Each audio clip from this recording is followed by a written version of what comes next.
You ever think about how certain places have a reputation before you even set foot in them? Las Vegas is one of those places. We all know the image, the neon lights, the ringing slot machines, the quick weddings, the wild nights. But behind that surface, there's a much deeper story. A darker one. One built not just on money and fame, but on secrets, crime, ambition, reinvention, and the people caught in the middle of it all. In this episode, we're not just walking down the strip.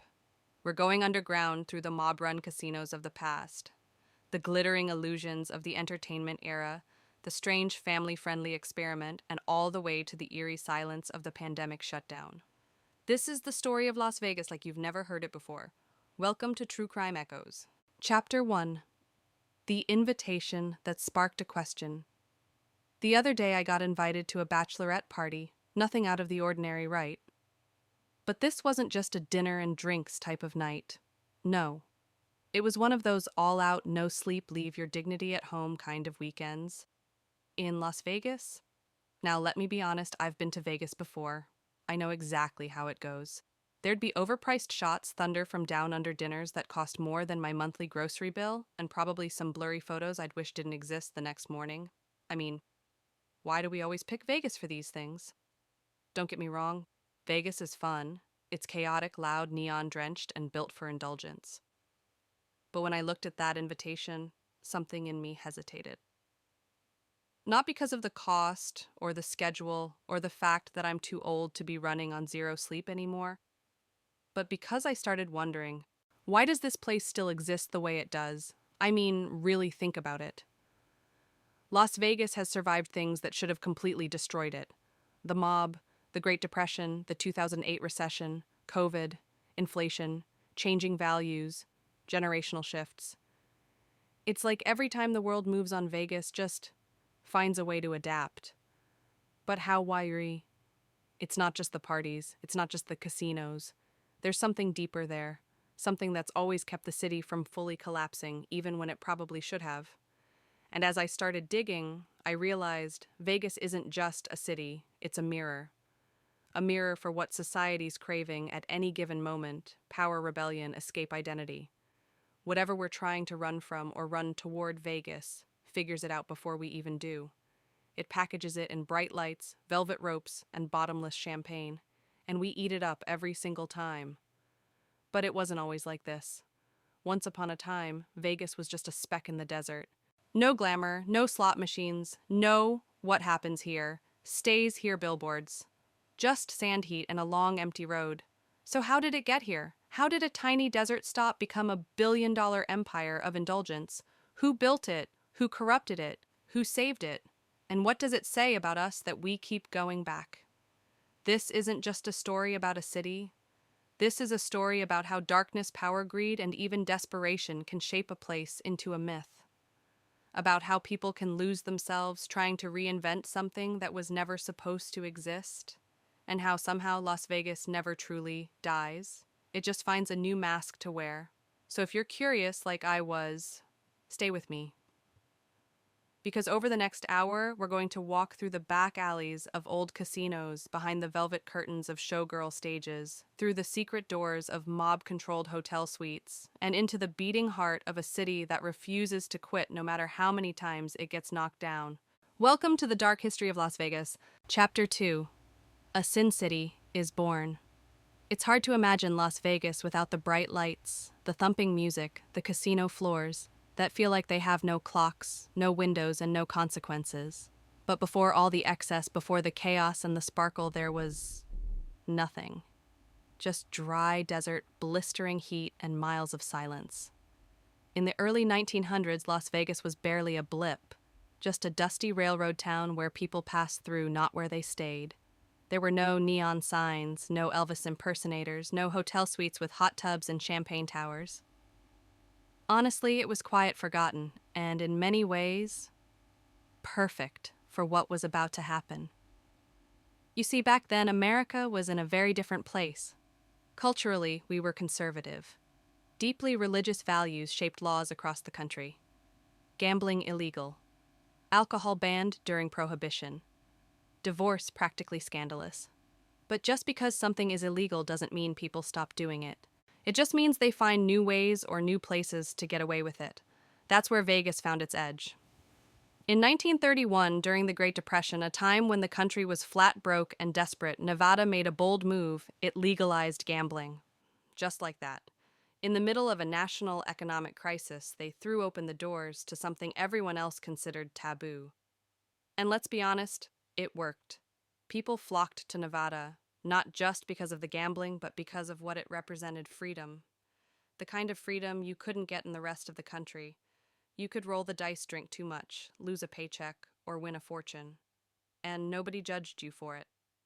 And it wasn't just gambling. Nevada also became a kind of safe haven for quick divorces, at a time when divorce laws were strict and expensive across most of the U.S. Vegas welcomed it. 6 weeks of residency, that's all it took. People would rent little cottages or stay in cheap motels, counting the days until they could legally separate from their spouse.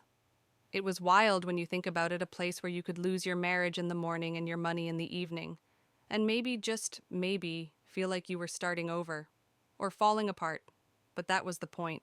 Vegas didn't care what brought you there, it only cared that you came. Then came the Hoover Dam.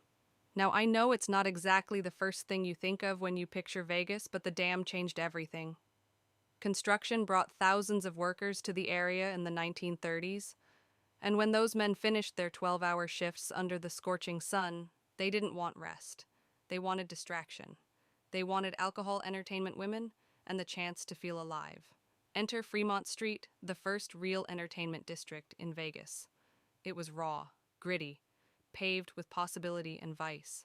The first Hotel Nevada, opened there, and soon after came saloons, gambling halls, and girls in glittery costumes. Fremont was where you went to forget who you were. And for a lot of people, that was the only thing they wanted. Vegas didn't hide what it was becoming. It leaned into it. While the rest of the country tried to pretend morality was universal, Vegas looked you straight in the face and said, "You want to be bad? Be bad here. We won't tell." It was rebellious, shameless, and somehow brilliant.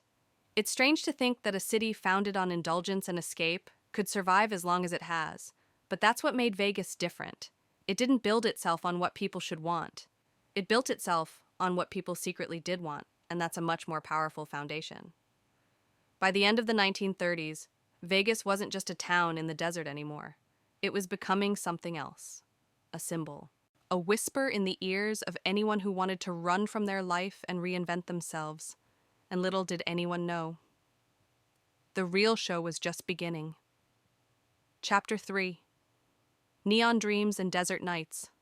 It's funny how something as simple as a light bulb can change everything. After the Hoover Dam was completed in 1936, Las Vegas gained something that at the time felt almost magical power. And I don't mean power in the metaphorical sense, I mean literal electricity. Cheap, plentiful, government-fed hydroelectric power that flooded into the city like a gift from the gods. And Vegas. Oh, Vegas knew exactly what to do with it. They lit up the night. Fremont Street. The beating heart of early Las Vegas became the first place to glow. Neon signs buzzed to life one by one, wrapping bars, hotels, and casinos in electric color. Reds, blues, greens, lights that danced, blinked, and flashed like they had something to prove. And they did. These signs weren't just advertisements. They were invitations, promises, a declaration that Vegas was no longer hiding in the shadows. People came from miles away just to see the lights. I mean, think about it. This was the 1930s. Most Americans still lit their homes with lamps and candles. A whole street glowing in color. It was like stepping into the future. It felt alive. Fremont Street became known as the Glitter Gulch, and it lived up to the name. The lights weren't just on the buildings, they reflected off car hoods, cocktail glasses, and the sequins on showgirls' dresses. At night, the desert disappeared, and all that remained was the shimmer. But of course, Vegas wasn't just flashing lights. Underneath the glow was the real fuel people. The workers who built the dam had money to spend and no interest in saving it.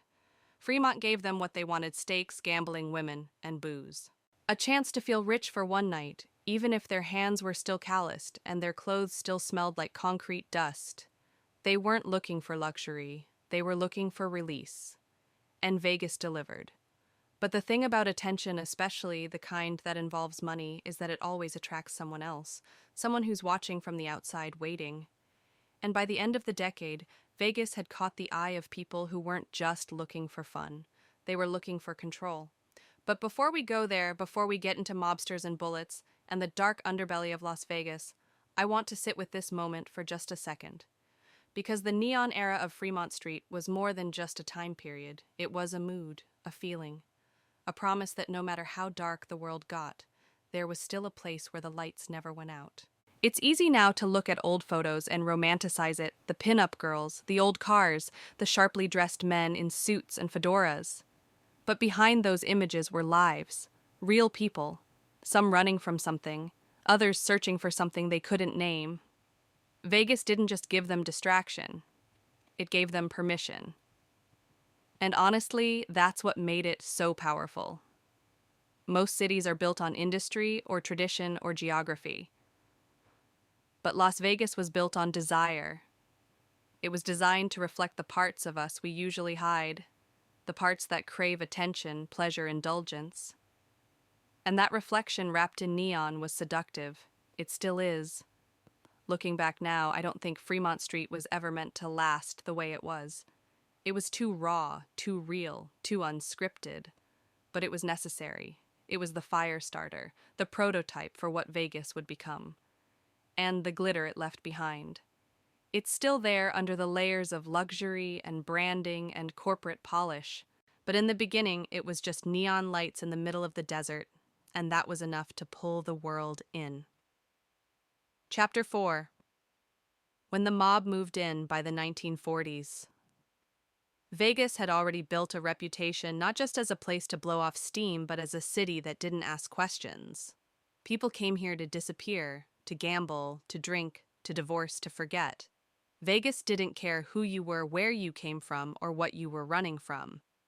It just handed you a drink, pointed you toward the nearest slot machine, and said, "Enjoy." And that kind of environment, that kind of lawless, cash-heavy playground, it was only a matter of time before the wrong people took notice. Enter the mob. Now, to be clear, organized crime had been operating in the U.S. for decades before Vegas ever lit up. They ran bootlegging rings during Prohibition. They controlled unions, infiltrated cities, owned politicians. But Vegas was different. It was a blank slate. A brand new money machine waiting for someone to take control. And that someone was Bugsy Siegel. Bugsy wasn't just a gangster. He was a celebrity gangster, charming, stylish, and terrifying in equal measure. He was already making noise in New York and L.A., running rackets, bootlegging liquor, and getting involved in high-stakes gambling.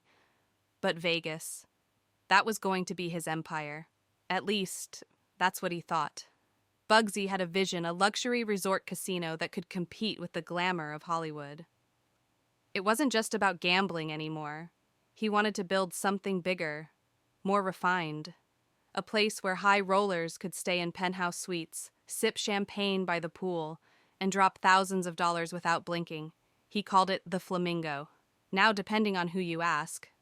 The Flamingo was either named after his girlfriend, a tall showgirl who blushed bright pink when she drank, or after a bird he thought looked elegant. Either way, the name stuck. And so did the ambition. But here's the thing about dreams. They cost money. And Bugsy wasn't exactly great at managing that part. The initial budget for the Flamingo was around $1 million, which at the time was already a stretch. But by the time construction dragged on, that number ballooned to over $6 million. And it wasn't just over budget. It was a disaster. Materials went missing. Workers didn't show up. Rumors swirled that Bugsy was skimming money for himself. And the mob, the people actually financing this shiny desert dream, started asking questions. That never ends well. In 1947, just months after the Flamingo finally opened, Bugsy Siegel was shot dead in Beverly Hills. Multiple bullets through a window while he sat reading the newspaper. No warning, no arrests, just silence, a message. The Flamingo, meanwhile, didn't die with him. It reopened under new mob management, and quickly became a cash cow. not just for the hotel, but for the men behind the scenes. And this is where the real story begins. See, the mob wasn't just interested in building flashy casinos, they were interested in controlling them. Skimming was their bread and butter. Here's how it worked. Gamblers would spend thousands every night. Before those profits ever hit the books, a chunk would be taken out in cash and funneled straight back to mob bosses. No taxes, no trace, no problem. And since Vegas had no corporate oversight, no unions, no accountability, there was nobody to stop them. Soon other casinos followed suit. The Tropicana, the Sands, the Stardust. One by one, Vegas hotels became fronts for organized crime. The kind of crime that wore suits and smiled for cameras. The kind that shook your hand with one while holding a gun in the other. It's easy to romanticize this era, and honestly, a lot of people do. They think of Frank Sinatra playing at the Sands. They think of glamorous showgirls, high-stakes poker rat pack parties that never ended. But behind all of that, glitz was fear, violence, control. People disappeared. Whispers turned into rumors. Rumors turned into headlines. And yet the money kept flowing. Because Vegas had become something bigger than just a city. It was a machine. One that fed on greed, secrecy, and the illusion of freedom. And the mob. They weren't just running the city. They were the city. It's strange looking back now. Because as dangerous and corrupt as it was, the mob era gave Vegas something it didn't have before: identity. A dark one, sure, but an identity nonetheless. The city became infamous, untouchable, larger than life, but nothing, not even the mob, lasts forever. And what came next would challenge everything Vegas thought it had built. Chapter 5. The Stage Lights and the Shadows. You know, when people talk about the golden age of Las Vegas, they usually mean the 1950s and 60s. The Rat Pack, showgirls, swanky hotel lounges, that iconic, glittering version of Vegas that lives in postcards and black and white photographs. And honestly, I get the nostalgia. It looks good on film. This was the era when Las Vegas leaned all the way into its identity. It wasn't just a gambling town anymore, it was a full-blown entertainment empire. If you were someone, or even trying to be someone, Vegas was the place to be seen. Everywhere you turned, there was a new headliner. Frank Sinatra, Dean Martin, Sammy Davis Jr., Judy Garland, Liberate. Legends. Vegas became the kind of city where you could catch a once-in-a-lifetime performance on a random Tuesday night, and people loved it, the music, the fashion, the fantasy of it all. But here's what most people don't talk about behind the sparkle, behind the feathers and sequins and the million-dollar smiles, was control. A very specific kind of control. One that came with strings. Because even though the performers were the stars, they didn't own the stage. The mob still did. And to a lot of them, Vegas wasn't a glamorous gig, it was a job. A job you couldn't say no to. Some entertainers were happy to be there, sure. They got paid, well treated, like royalty, given penthouse suites and private dinners. But others, they didn't have a choice. You owe a favor, you pay it back. Sometimes with a residency. I've read stories about lounge singers who were deep in debt, stand-up comics, who pissed off the wrong people, women who danced because they had nowhere else to go.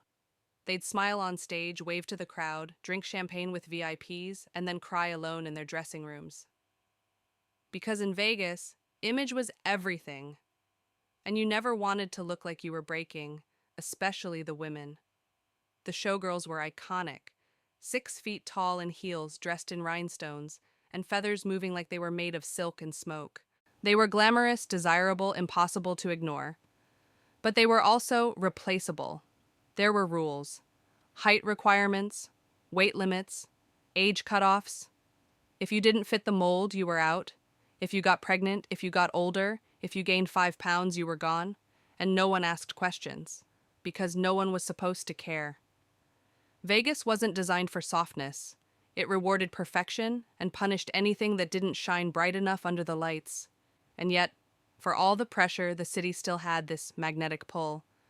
Because where else could you go from being a waitress in Iowa to a star on a Vegas stage in just a few months? Where else could you make $30,000 a week as a singer when you barely had a high school diploma? For some, it was the only ticket out. And they took it even if it meant selling a part of themselves along the way. That's the thing about Vegas. It gives, but it always takes. It took your time, your body, your peace of mind. And sometimes it took your life. But people kept coming anyway, because the fantasy was stronger than the fear. The chance to be someone even for a moment was worth the risk. And the city knew that. It built entire empires off of hope and hunger. By the 1960s, Vegas was more alive than ever. 1 million tourists a year became 10 million. Money poured in. Hotels grew taller, brighter, louder. The stakes got higher. And underneath it all, the mob kept skimming. The suits kept watching. The lights kept blinding. And no one asked questions. Because in Las Vegas, as long as the curtain rose on time, no one cared what happened behind it. But all golden ages fade eventually. And when the next chapter came, it wasn't wrapped in rhinestones. It came with handcuffs, trials, and a new kind of power that didn't wear silk ties or gold pinky rings. The corporations were coming, and they were ready to clean house. Chapter 6. Elvis Saved Vegas. When people talk about the king of rock and roll, they almost always picture the early years young Elvis with the smirk, the hips, and the voice that made teenage girls scream and conservative parents clutch their pearls. But for me, what's just as fascinating, maybe even more so, is what happened after all of that.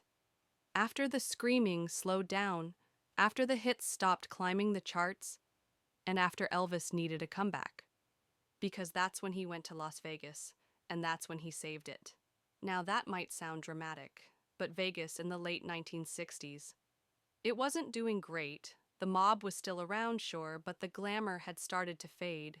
Big stars were pulling out. The crowds were thinning. People were beginning to see the city not as the glamorous escape it once was, but as a place where washed-up performers went to fade away quietly under stage lights that no longer meant anything. And Elvis, he wasn't doing so hot either. By that point, he'd spent most of the last decade acting in formulaic Hollywood movies that made money but didn't mean much. His music career had stalled. He was out of shape, overworked, overmedicated, and honestly, kind of lost. He needed something to remind the world, and maybe himself, that he was still the king. So when the offer came in for a Las Vegas residency at the brand new International Hotel, it was a gamble. For both sides. Vegas needed a miracle. Elvis needed redemption. What happened next was magic. The night of his opening show in August 1969, the room was packed. Celebrities, critics, lifelong fans, skeptics, they all came. Some to cheer, some to judge. And backstage, Elvis was reportedly a mess of nerves, sweating, anxious, unsure. But the second he stepped on that stage, everything changed. It wasn't just a performance. It was a resurrection. The voice was there, the presence, the energy, that weird, inexplicable charisma that made you want to look at him even when he wasn't doing anything. It all came back, and the crowd, they lost their minds. For 4 solid weeks, Elvis sold out show after show. Over 100,000 people saw him perform that first month alone, and suddenly, Vegas wasn't dying anymore. It was roaring back to life. Elvis became the new symbol of the city, and in some ways, its new savior, and the city returned the favor. They built him into a legend all over again. Billboards, impersonators, weddings, Chapel's Vegas didn't just embrace Elvis, it made him a permanent part of its identity. But as with all things in Vegas, the high didn't last forever. Elvis stayed longer than he should have. His 4-week run turned into years. The shows piled up. So did the pills, the pressure, the loneliness, the illusion of control. He was still drawing crowds, still putting on a good show, but behind the curtain, he was unraveling. People around him knew. They saw the changes in his mood, in his weight, in the way he moved. But the machine kept running. The tickets kept selling. The casinos kept cashing in. And Elvis, he just kept going. Until he couldn't. His final Vegas performance was in December 1976. Less than a year later, he was gone. Heart attack, age 42. The king was dead, and for a moment it felt like the magic might die with him, because when Elvis left Vegas, first emotionally, then physically, and finally forever, the city felt it. He wasn't just a performer, he had become a part of Vegas's DNA, a man who brought the city back to life, and then slowly watched it pull him under. But here's the thing I keep thinking about. They needed each other. Vegas gave Elvis a stage when no one else would, and Elvis gave Vegas a second chance at relevance. It was a strange love story full of lights, costumes, sweat applause, and pain. Beautiful, tragic, unforgettable. And in the years that followed, Vegas would try again to find another star, another act, another savior, but there would never be another Elvis. There never could be. Chapter 7. The mob loses its grip. By the time the 1970s rolled around, you could feel something shifting in Las Vegas. The city still looked the same on the surface: bright lights, packed casinos, cocktail waitresses in sequins, Elvis on stage, but underneath that glimmer, there was tension. For decades, the mob had controlled Vegas like a perfectly rehearsed stage show. They weren't hiding in the shadows anymore. They were the city, the bosses, the investors, the silent partners behind every neon sign. But the thing about organized crime is eventually, someone notices, and someone always wants a piece. In 1969, Nevada passed the Corporate Gaming Act, and this was the beginning of the end. Up until then, casinos had to be owned by individuals. You had to be able to trace the money. But this new law allowed public corporations to own and operate casinos. It was marketed as progress, a way to bring in new investment, more jobs, better oversight. And maybe part of that was true. But what it really did was open the doors for billionaires and business tycoons to start buying the city out from under the mob's feet. One of the first to move in was Howard Hughes. Yes, that Howard Hughes. The eccentric millionaire aviator, film producer, and recluse. He showed up in Vegas, bought an entire floor of the Desert Inn Hotel, and never really left. He didn't gamble, he didn't perform, he didn't party, but he bought casinos like he was collecting baseball cards, the Sands, the Frontier, the Landmark. It was like he wanted to own the Strip just because he could. And for the first time in a long time, the mob was outbid. They couldn't compete with Wall Street money, not legally anyway. So little by little, Vegas began to change. The suits behind the scenes weren't mobsters anymore. They were executives, CEOs, men with briefcases instead of brass knuckles. And with that change came a new kind of order, one that didn't involve skimming from the top or settling debts with bullets. It sounds like progress, right? And in some ways it was. The corruption was still there, just cleaner, more polished. The casinos became more corporate, more calculated. They replaced neon signs with plastic ones because it was cheaper. The character of the city started to fade, not all at once, but gradually, like someone dimming the lights. And then came the trials. By the mid-70s, federal investigators had started following the money. They traced millions in unreported cash that had been skimmed from casino profits, money that never got taxed, never got logged, just disappeared into mob-controlled hands. One estimate put it at over $7 million between 1974 and 1976 alone. And that was just what they could trace. When the news broke, it sent a shockwave through the public. Suddenly, people were questioning everything. How fair were the games? How safe was the city? Was Vegas really just a con in sequins? The answer was complicated. For years, people had turned a blind eye. The glamour had worked. The illusion had held. But now the cracks were showing, and the mob, for all its power, was about to lose its grip. The trials were long, messy, and brutal. Big names went down. People turned on each other. Some disappeared. Others cut deals. But the end result was the same. The mob was officially chased out of Las Vegas. Not with a bang, but with subpoenas, court dates, and prison sentences. By the late 70s, the Vegas that Bugsy Siegel had dreamed up, the one built on crime, vice, and untraceable cash, was gone. But here's the part that always sticks with me. Once the mob was out, the city didn't feel exciting anymore. It felt confused, stripped of its old identity, but not quite ready to be something new. The stages were still lit, the cards still shuffled. But something was missing. Vegas had cleaned up its act, sure, but in doing so, it lost some of its soul. The danger, the drama, the rawness that made it feel alive. And maybe that was necessary. Maybe it had to grow up. But like any place with a past, Vegas couldn't run from its story. It could only try to rewrite the next chapter. And that next chapter, well, it was going to look a lot like Disneyland.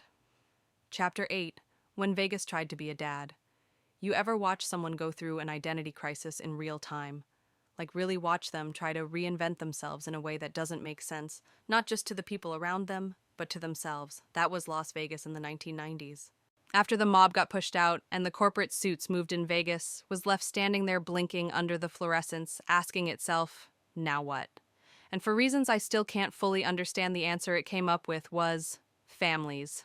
That's right, Vegas.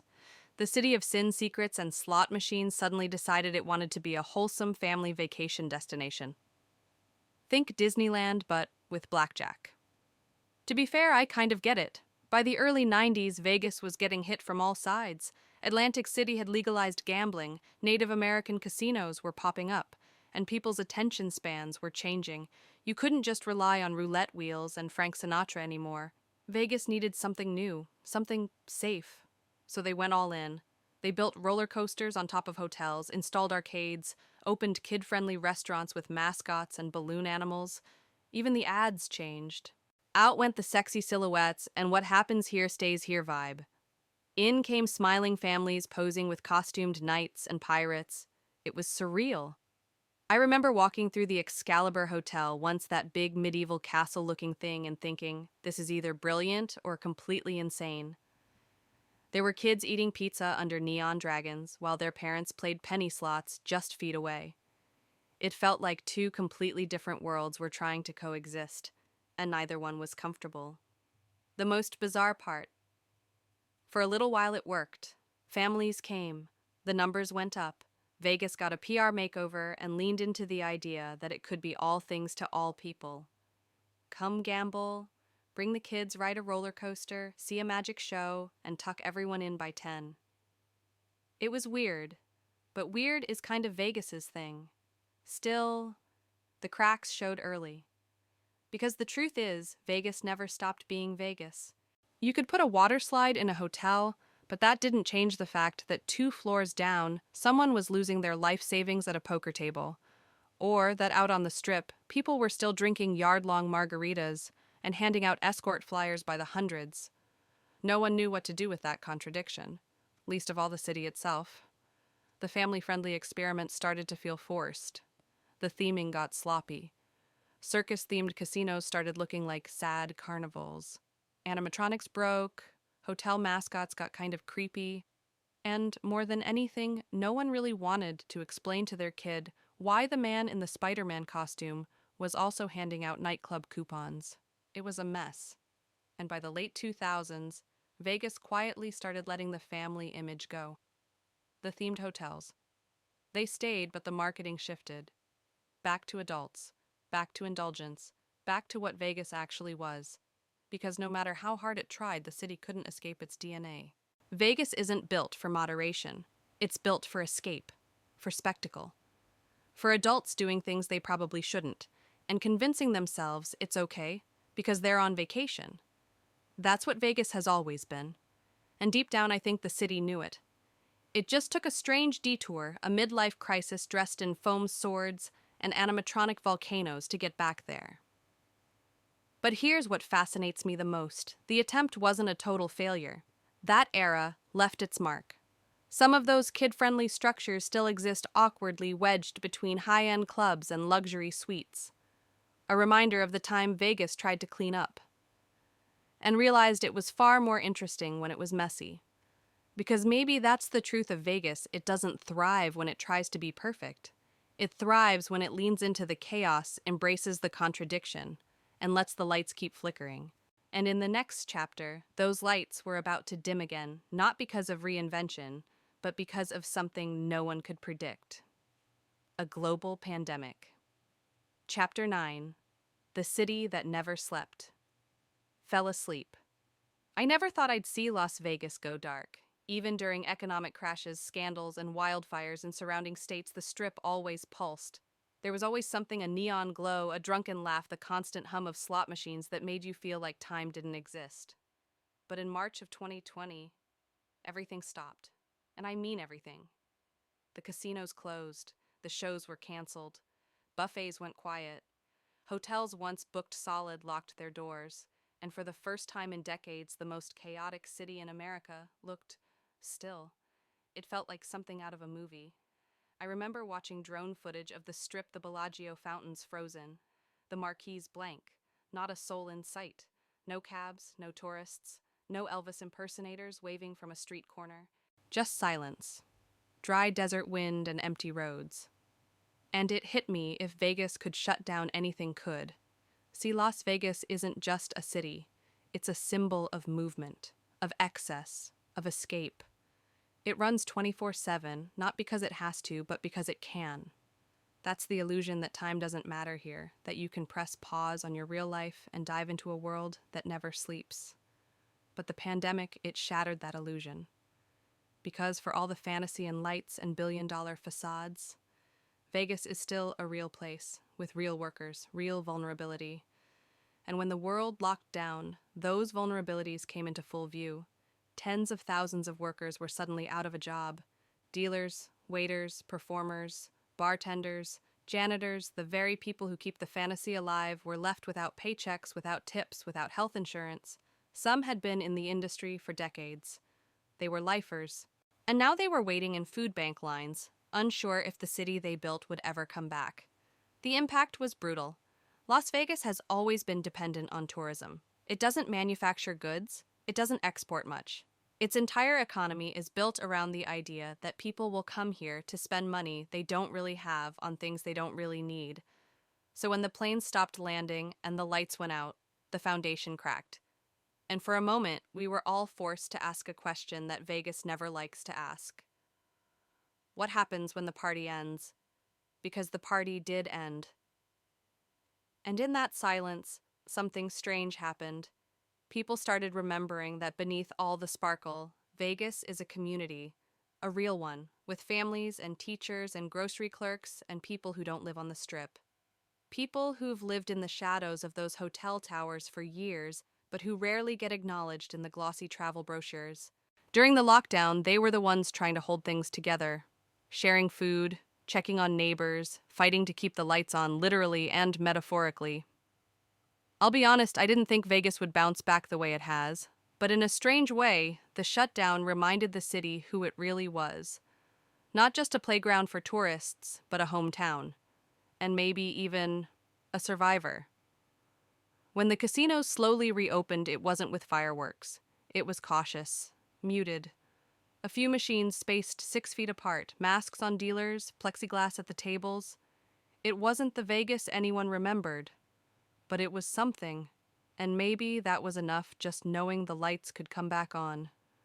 But I'll never forget the silence. Because if you've ever stood on Las Vegas Boulevard at 10 p.m. on a Saturday night and heard nothing, it's one of the most haunting things you'll ever experience. It wasn't just a city going to sleep. It was a mirror cracking. A reminder that even the wildest dreams can be paused, that even the loudest places can go quiet, and that sometimes when the music stops, what you hear in the silence matters more than what came before. Chapter 10. What Vegas Leaves Behind. I've thought a lot about what Las Vegas really is. Not the brochures, not the glitzy Instagram photos, or the movie montages of wild weekends gone wrong. I mean, underneath all of that, underneath the neon, the poker chips, the pink feather boas. And honestly, I still don't have a simple answer, because Vegas is a paradox. Always has been.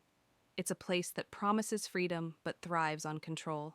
A city that celebrates indulgence but is built on disciplined dealers who never blink cameras, watching every angle, entire empires running like machines beneath the surface of chaos. It's a city that never sleeps unless it has to. And when it does, it feels like the whole world holds its breath.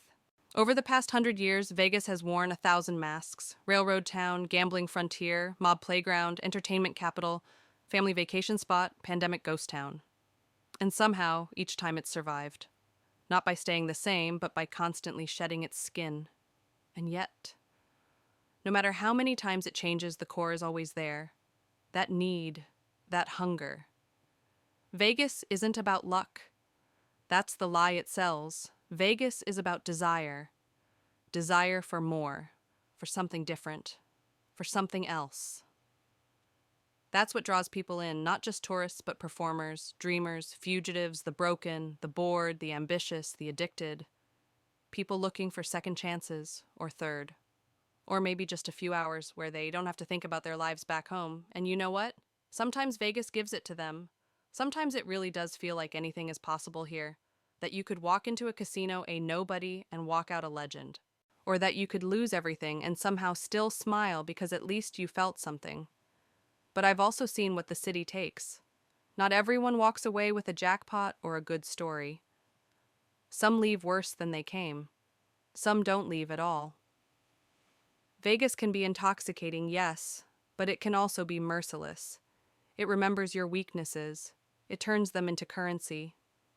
And still, people come. Even now, even after pandemics and crashes and corporate takeovers, they still come. Because deep down, we all want escape. And Vegas, for better or worse, has always offered it. It doesn't judge. It doesn't ask questions. It just opens the door, hands you a drink, and says, "What do you want to be tonight?" And maybe that's why the city endures. Not because it's perfect. Not because it's clean or fair or even honest, but because it reflects us. The parts we don't always admit to, the parts that dream and break and rebuild. I've walked that strip more times than I can count. I've seen the sunrise bounce off casino windows after long nights. I've watched people win big, lose, everything fall in love, start over. I've watched the old Vegas fade and the new Vegas try to define itself. And what I've learned is, this Las Vegas isn't a place. It's a feeling. It's what happens when fantasy and reality collide at 3 a.m. under flickering neon lights. It's what happens when you chase a version of yourself you're not sure exists and find something else entirely. So maybe the question was never what is Vegas? Maybe it's what does Vegas reveal about us? And maybe that's what makes it worth telling stories about. Las Vegas is still standing. It's changed. It always does. But it's still that city in the desert, flashing, spinning, selling dreams by the minute. And now you know. Those dreams were built on more than just lights. They were built on real people, on risk, on shadows, on everything we try to run toward or run from. Thanks for walking through this story with me. If it made you feel something, if it made you look at Vegas a little differently, then I'm glad we took this journey together. Until next time, stay curious, stay aware, and remember, every city has secrets. Some just shine a little brighter than others. You've been listening to True Crime Echoes.